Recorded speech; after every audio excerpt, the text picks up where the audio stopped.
sitze kurz vor 7 am Hauptbahnhof. Ich habe heute Morgen komplett verschlafen, bin erst 10 nach 6 aufgewacht. Musste dann extrem schnell mich fertig machen und den kürzesten Weg zum Hauptbahnhof nehmen. Habe das in Rekordzeit geschafft, 25 Minuten. Dann noch Geld abheben, dann noch einen Geldautomaten finden, der funktioniert. Und jetzt bin ich schließlich hier und in einer halben Stunde geht unser Zug.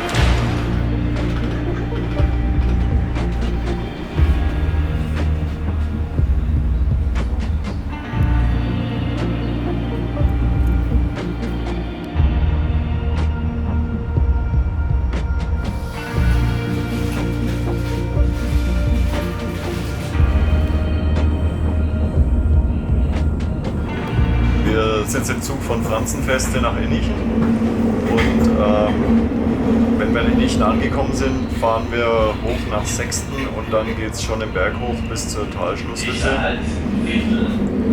Und okay. Und in der Talschlusshütte werden wir übernachten und morgen fahren wir dann hoch zu den 13 und auf der anderen Seite runter nach Cortina d'Ampezzo.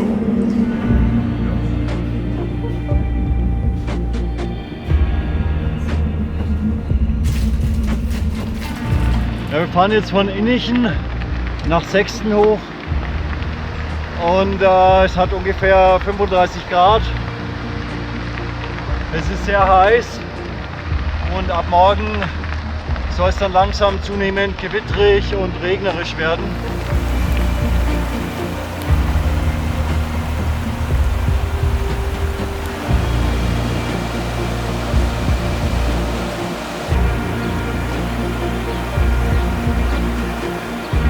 Und jetzt sieht man hier schon die 13.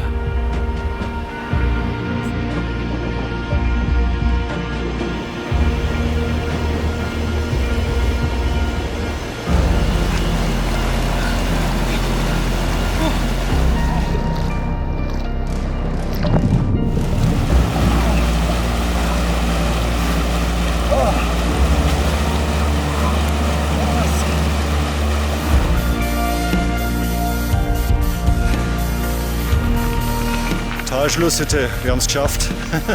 Das ging ja viel schneller als erwartet.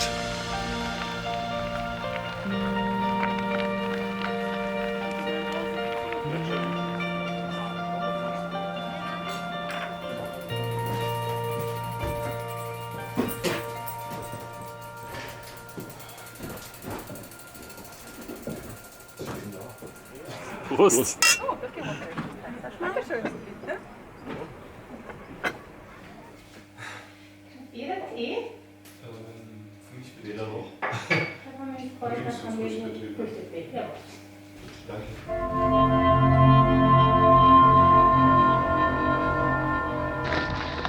Jetzt geht's los, früh am Morgen, kurz vor 8, hoch zur Zigmonji-Hütte, Richtung 13.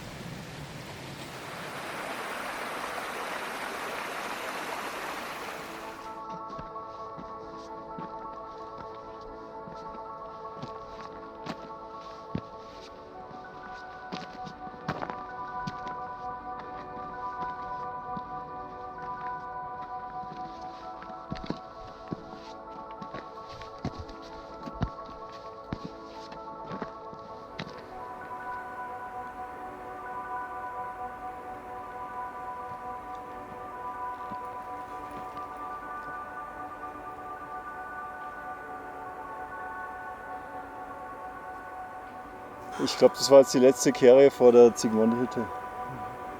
Noch ein bisschen schieben Jetzt, und dann sind wir da. Denke ich, geht es noch mit Schieben weiter. Dann haben wir die halbe Höhe, oder? Ungefähr. Ja. Dann geht's weiter bis zur Büllejoch-Hütte.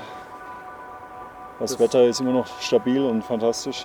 Das ging jetzt eigentlich recht schnell, wir sind noch nicht mal eine Stunde unterwegs. Ja, Treppensteigen mit 25 Kilo auf dem Rücken. Gutes Training.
Jetzt wird's steil.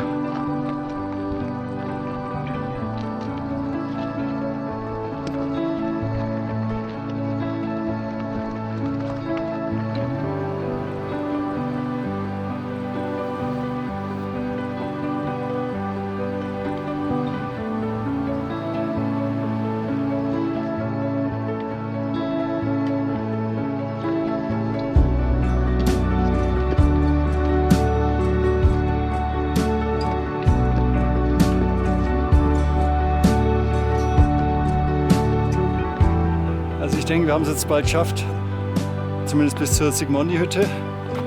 Und dann geht es natürlich noch weiter hoch zum Bühlejoch.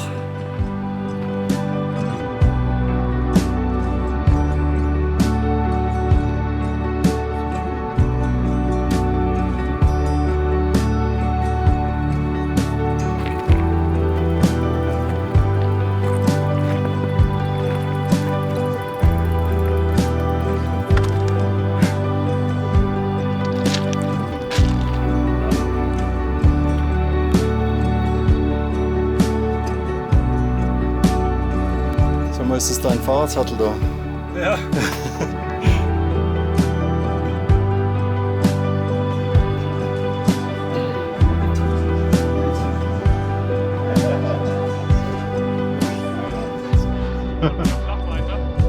Naja, es kommen schon ein paar Felsstufen.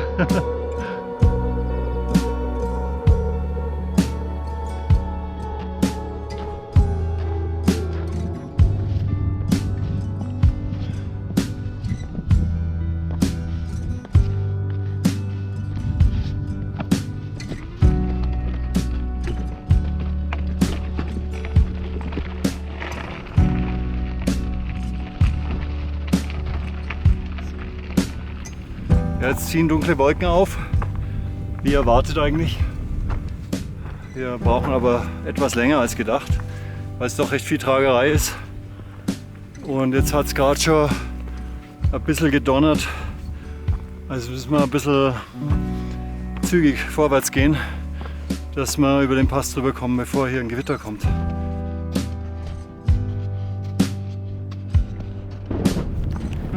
Ah, Mist, es donnert.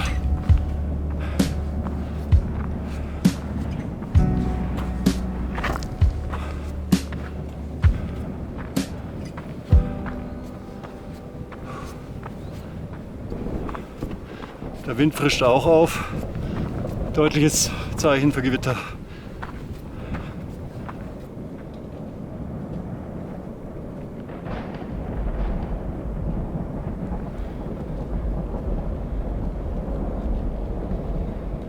Hörst du Sonnen?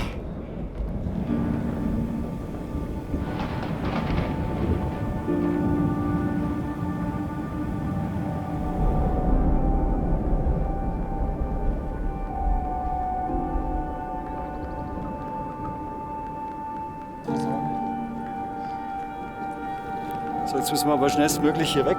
Ja. Wow. Fuck.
voll im Gewitter hier.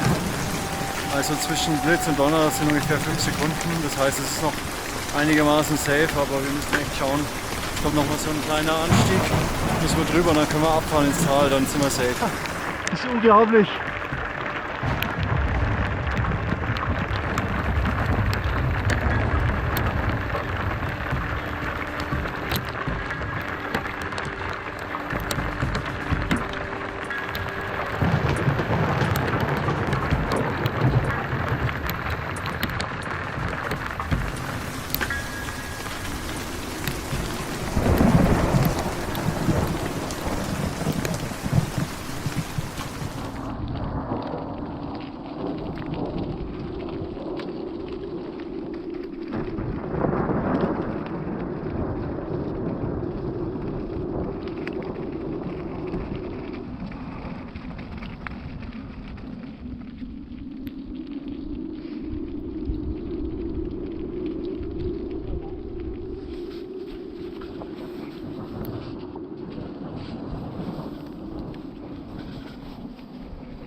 Wow, schau dir das an. Das ist ja irre.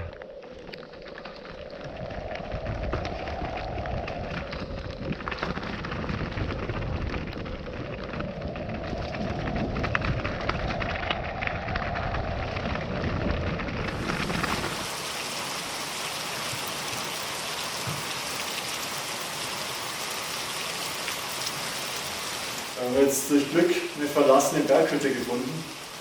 Da warten wir jetzt ein bisschen den Regen ab. Ja, das Gewitter ist immer noch aktiv, wie man sieht. Und ja, wir sind ziemlich durchnässt, weil wir natürlich die Regenklamotten zu spät angezogen haben. Aber es geht schon. Aber es ist eine gute Gelegenheit, sich frische Klamotten anzuziehen. Boah. Aber die Schuhe, die werden heute nicht mehr trockenpflichtig. Nee.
Nicht schlecht.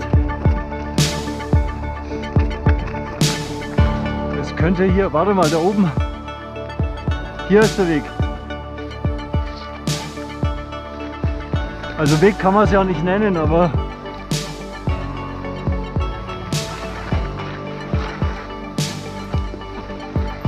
es ist steil. Ah, und wieder ein Baum.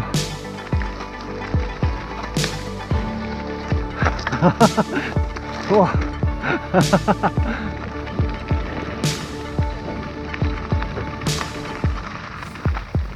Der Weg hier runter ist ein komplett zugewachsener, ungepflegter, steiler, verschütteter, was sagen wir am besten? Weg. Wir haben jetzt die ganze Zeit nur geschoben und uns durch Gestrüpp gekämpft und jetzt wissen wir auch nicht mehr, wie es weitergeht. Also hier sind wir irgendwo durchs Gestrüpp runtergekommen und jetzt endet es hier und wir wissen nicht, wohin.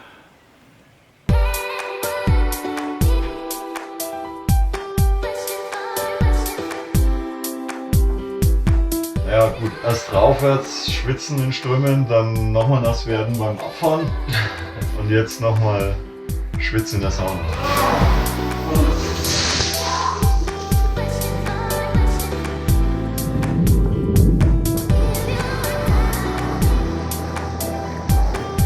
Heute Nachmittag wird es wahrscheinlich wieder regnen.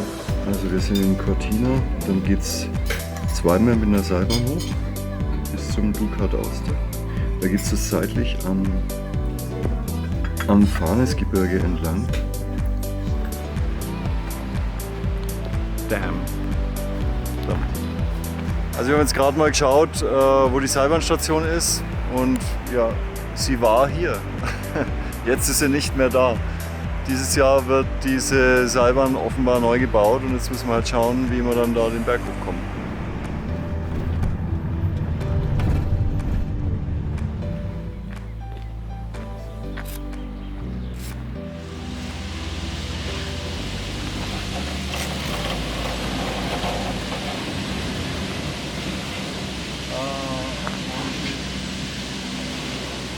So, hat jetzt doch alles ganz gut geklappt. Wir konnten die erste Seilbahn-Etappe überbrücken mit Hilfe eines Taxis, das uns für 30 € da hochgefahren hat. Und jetzt nehmen wir die Seilbahn hoch zum Ducat d'Aosta. Und von dort aus geht es dann über einen wahrscheinlich relativ schwierigen Trail ins Farnesgebirge rein. Ja, man sieht, dass der Himmel langsam zuzieht, es bewölkt. Ich denke, dass es nicht mehr lang dauern wird, dann sind wir mal wieder im Regen. Aber da müssen wir jetzt einfach durch.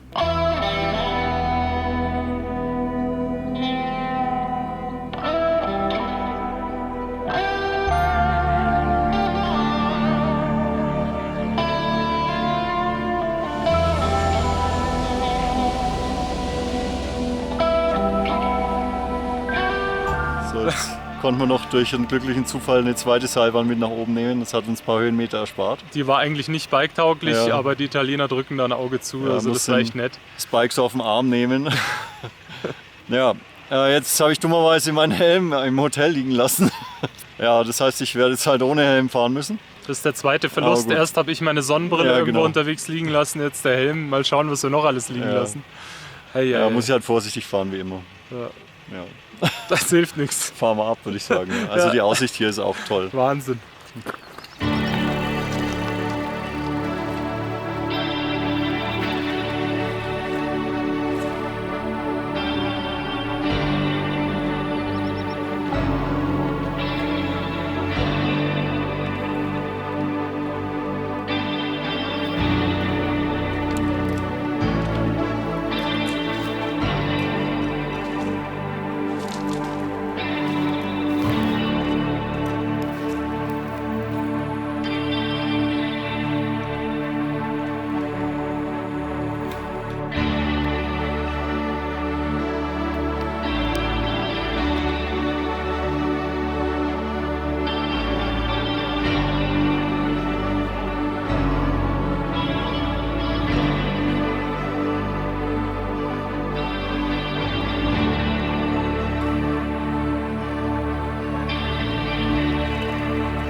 Jetzt haben wir gerade das schwierige Wegstück überwunden und schon fängt es an zu donnern. Und es ist wieder Hagel, oder? Ja. Und zu hageln. Aber diesmal ziehen wir die Regenklamotten gleich an.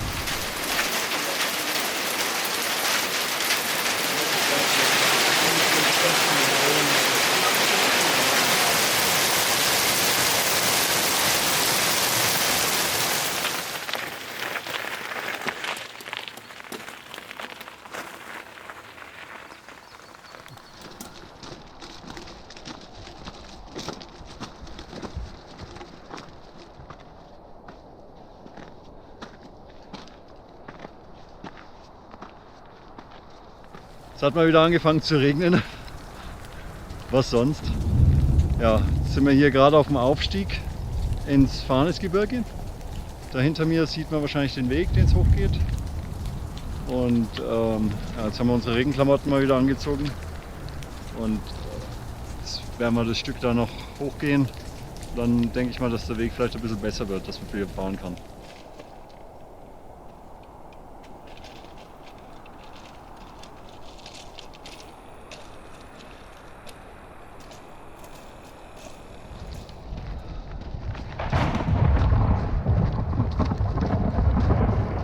Ja, es donnert heftig hier. Hinter mir eine riesige Felswand, unter der wir jetzt lang müssen. Der Regen hat jetzt kurzzeitig wieder aufgehört, aber das Gewitter ist immer noch da, wie man hört. Der Fels sieht aus, als würde er direkt über uns hängen und gleich auf uns runterkippen.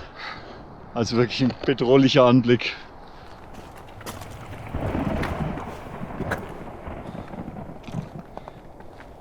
Ja, ich glaube, einen Großteil der Steigung haben wir jetzt geschafft. Und jetzt hoffen wir, dass der Weg ab jetzt einigermaßen fahrbar sein wird. Ja, es sollte jetzt besser werden. Aber wir sind uns nicht wirklich sicher. Vor allem, wie es runterwärts ausschauen wird, das wird Ja. noch spannend. Ja, genau.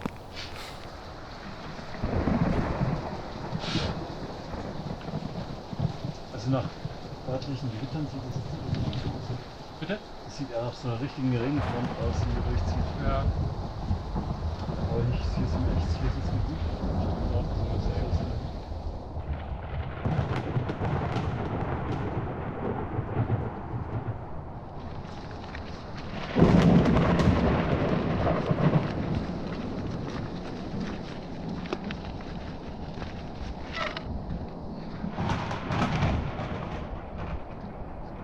Ich glaube, da kommt noch mal Regen da hinten.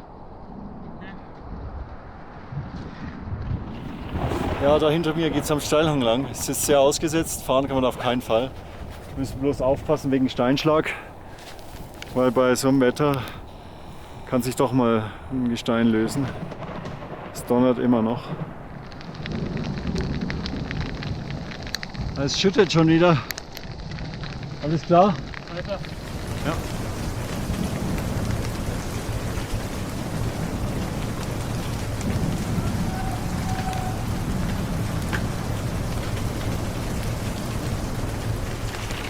Jetzt hagelt es schon wieder. Wir haben echt das beste Wetter des Jahres. Es ist unglaublich. Es ist ein Wahnsinn.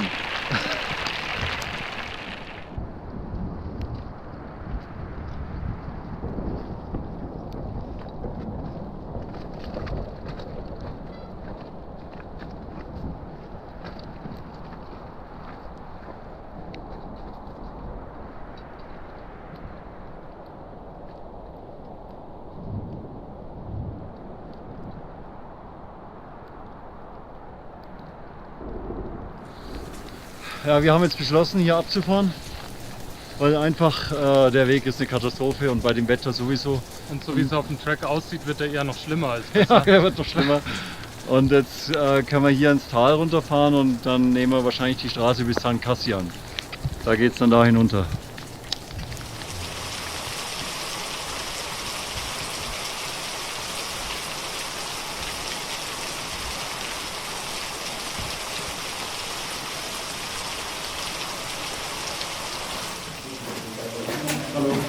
Doch geschafft bis hier rüber. Das war jetzt nicht so schwer darunter. Geschafft! Ja, ist das der höchste Punkt? Ja! Oh Mann. So, jetzt haben wir es geschafft. Jetzt sind wir bald in St. Cassian. Wir sind jetzt Vollgas den Pass hier runtergefahren auf der Straße, weil die ursprüngliche Route haben wir dann verworfen. Und jetzt schauen wir, dass wir irgendwo ein Zimmer kriegen. Eine heiße Dusche ist das Minimum, oder? Ja, das wäre jetzt schon wichtig. Die Kleidung mal wieder trocknen, aber das sind wir Ja. mittlerweile gewöhnt. Aber das war jetzt eine heiße Abfahrt. Ich denke, wir haben 60, 70 Sachen schon drauf gehabt. Das sehen wir nachher Wir auf sind dem immer Navi. hinter dem Rennradfahrer hinterher Der hat gefahren. uns gut geleitet, Ja. der kannte alle Kurven. Genau.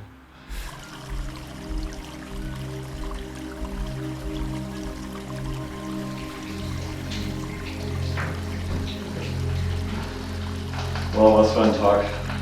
Völlig durchgefroren. Ja, eiskalt.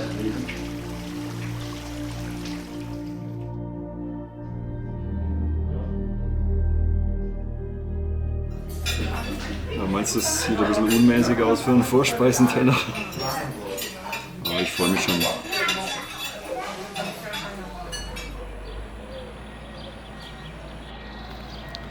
Ja, da hinten ist die Seilbahn, die wir jetzt dann gleich nehmen werden.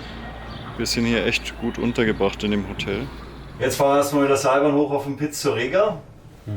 Und von da aus geht es dann ein bisschen über die Berge drüber bis runter nach Araba. Und da kommt dann die nächste Seilbahn hoch Richtung Bindelweg. Das Ziel für heute ist die Bindelweghütte. Wo wir überraschenderweise auch ein Zimmer bekommen haben.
Ja, angekommen an der Bindelweghütte. Jetzt schauen wir, ob wir hier bleiben oder ob wir weiterfahren.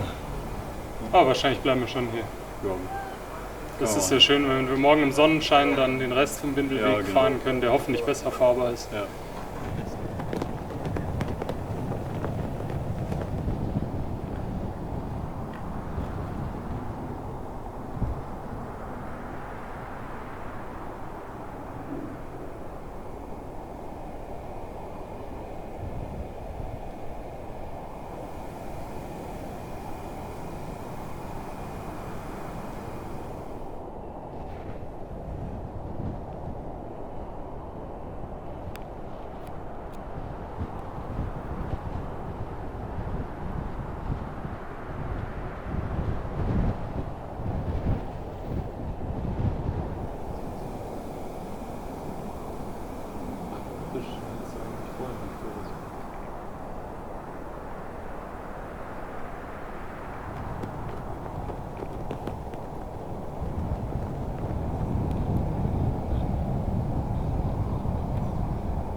Ja, wir sind jetzt in Canazei auch unten angekommen, nach einer ziemlich geilen Downhill-Strecke. Und ja, das nächste ist, dass ich mal schaue, dass ich hier irgendwo einen Helm bekomme.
Prost.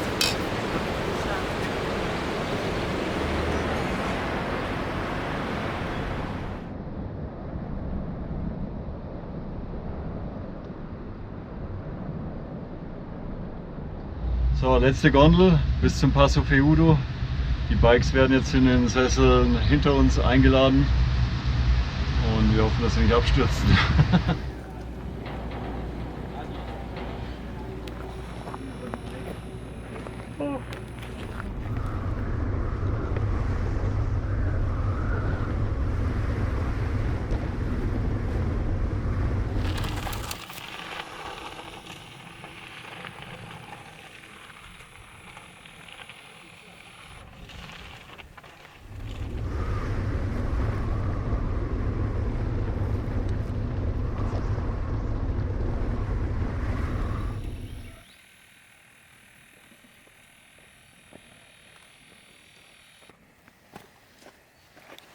Ja, offiziell ist hier eigentlich alles gesperrt.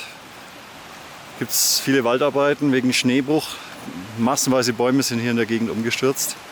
Aber wir fahren jetzt hier trotzdem, weil es eigentlich keine Alternative für uns gibt.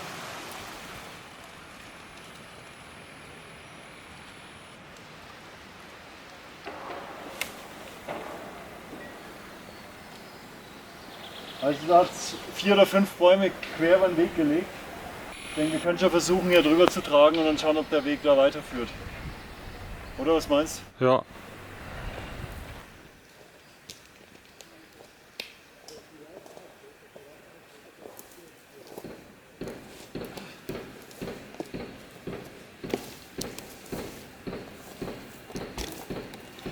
Puh.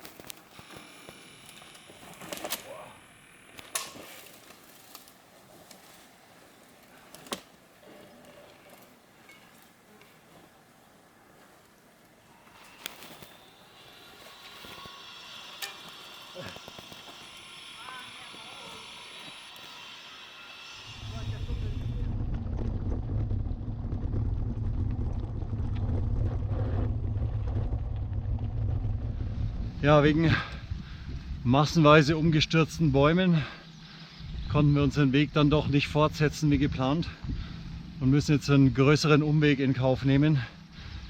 Das heißt, wir mussten ein ganzes Stück abfahren und müssen jetzt wieder auf so einer beschissenen Straße bergauf fahren, werden permanent von Motorradfahrern überholt. Ja, aber da müssen wir jetzt durch, das schaffen wir heute. Und dann hoffe ich, dass wir bald wieder auf den Trail kommen.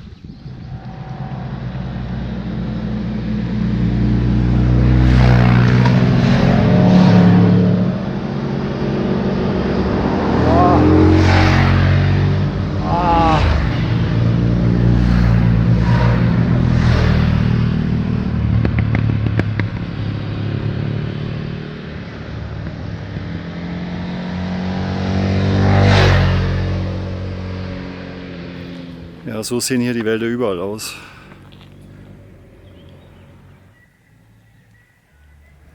Der scheinbar endlose Uphill auf Asphalt ist jetzt überwunden.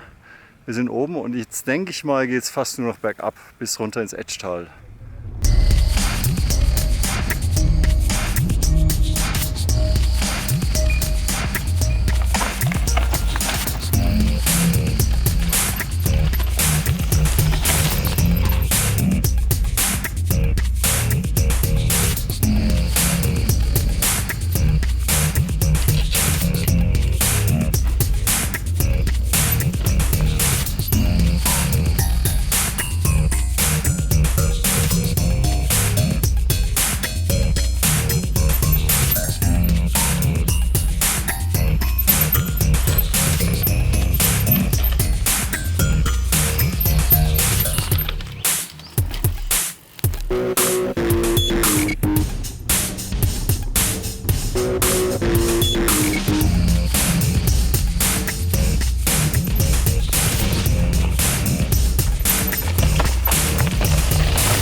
Hier beginnt jetzt die alte Bahntrasse. Wir sind jetzt einen ziemlich heftigen Trail abgefahren, hat wahnsinnig Spaß gemacht.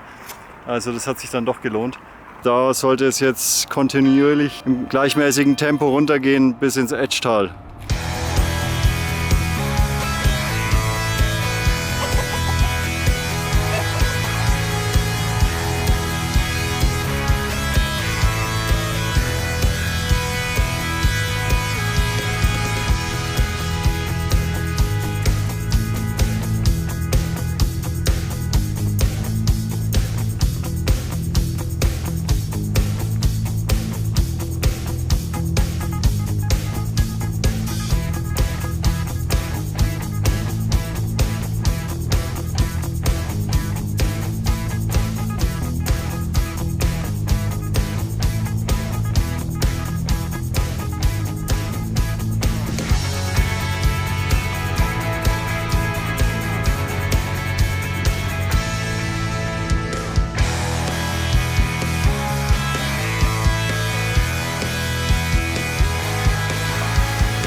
nächste Etappe.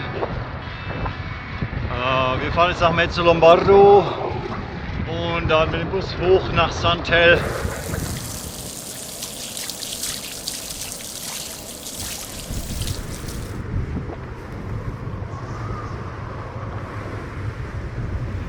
Ja, jetzt gewittert es und regnet es doch noch, aber wir sind schon am Ziel.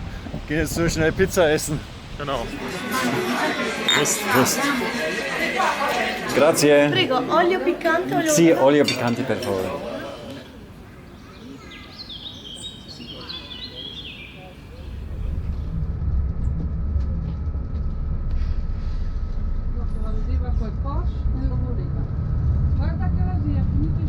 So, jetzt fahren wir hoch zum Bikepark Meritz und fahren aber leider nicht die Downhill-Strecke, weil da fehlt uns jetzt ein bisschen die Zeit, sondern fahren auf der anderen Seite direkt runter nach Molveno.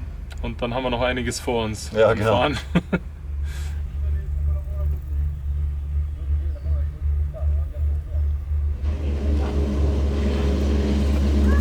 So, jetzt geht's runter nach Molveno.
Ja, wir sind jetzt von Molveno relativ zügig bis San Lorenzo in Banale durchgefahren.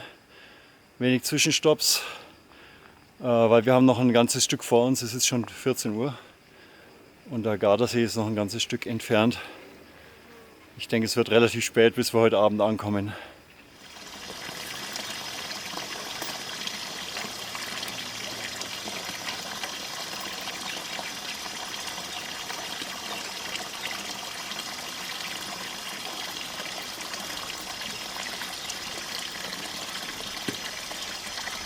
Das finde ich mal einen geilen Service.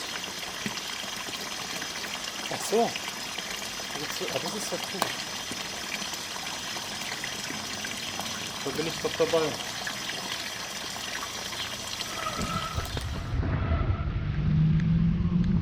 Ja, nach 2 heißen Forstwegabfahrten sind wir jetzt in Ponte Arche angekommen. Ja, wir haben den nächsten Anstieg hinter uns gebracht zu einer Kirche hier in Campo. Ja, und jetzt geht es über die Felder weiter. Wo ist denn der Ralf?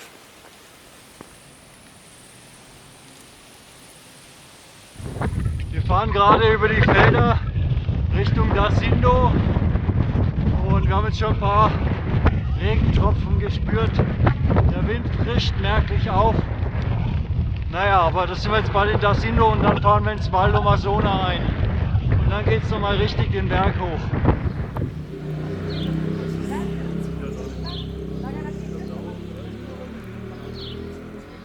Jetzt ist 10 vor 4, wir fahren jetzt ins Val d'Omasona ein.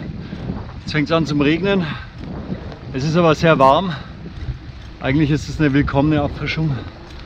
Aber ich glaube, wir müssen dann trotzdem mal unsere Regensachen anziehen, dass wir nicht völlig durchnässt sind.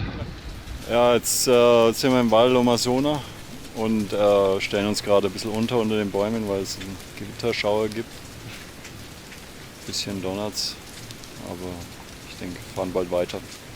Wir haben es nicht mehr so weit, insofern. Scheiß Stechmücken. Das schaffen wir jetzt auch noch. Das ist der Wahnsinn. Hier gibt es so viele Stechmücken, das habe ich noch nie erlebt. In den riesigen Wolken umschwirren die uns. Ich habe mir jetzt deswegen extra die Regenjacke angezogen, weil ich sonst komplett zerstochen werde. Das ist die Hölle. Ich denke, jetzt sind wir bald oben. Bis 18 Uhr können wir oben sein. Sogar wieder die Sonne ein bisschen rausgekommen. Aber das war so abartig mit den Moskitos, das habe ich noch nie erlebt in diesen Mengen. Also die haben mich durch die Hose gestochen. Jeden Quadratzentimeter freie Haut haben sie entdeckt und vernichtet. Die Regenjacke hat aber geholfen.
Ja, schau mal. Ist das nicht der Hammer?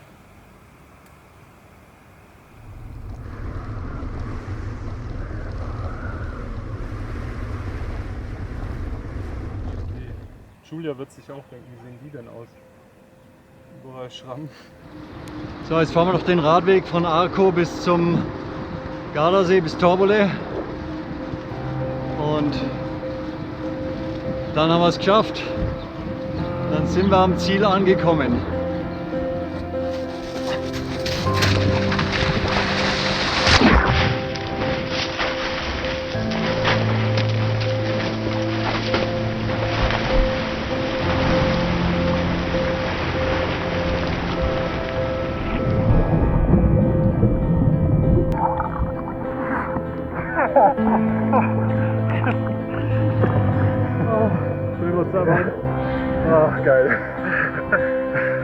Das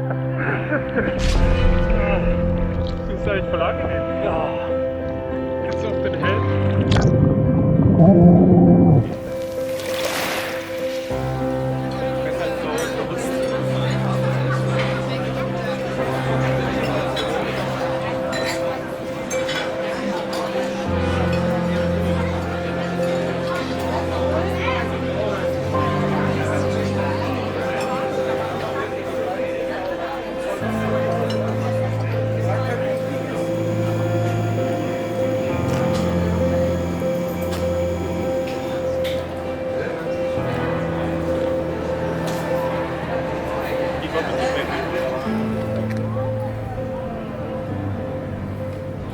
So, wie ist dein Resümee der letzten Tage dieses Alpencrosses?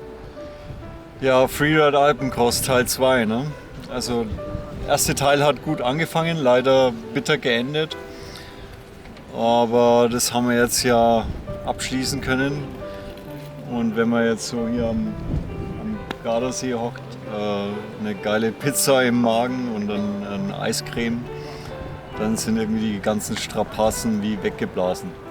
Aber ich fand den ganzen Alpencross unheimlich vielseitig, war ziemlich genial. Vielseitig nicht nur im Hinblick auf die unterschiedlichen Art von Trails. Wir hatten den Bindelweg, der wieder einen ganz eigenen Charakter hatte. Wir waren in Canazei an den ganzen Downhill-Trails. Wir waren in den Dolomiten bei den 3 Zinnen, da waren auch geniale Trails. Wir hatten dann am Schluss noch in Santel Downhill-Strecken. Und zur Krönung den Sentiero 409, der wirklich völlig abartig war. Und das war schon faszinierend. Aber es war auch vielseitig vom Wetter her. Also wir hatten wirklich alles. Wir hatten super heiße, schwüle Tage, wo wir geschwitzt haben wie die Tiere. Und dann Gewitter, Hagel, Sturm, übelstes Wetter im Hochgebirge, wo du richtig Angst haben musstest, dass dich der Blitz erschlägt.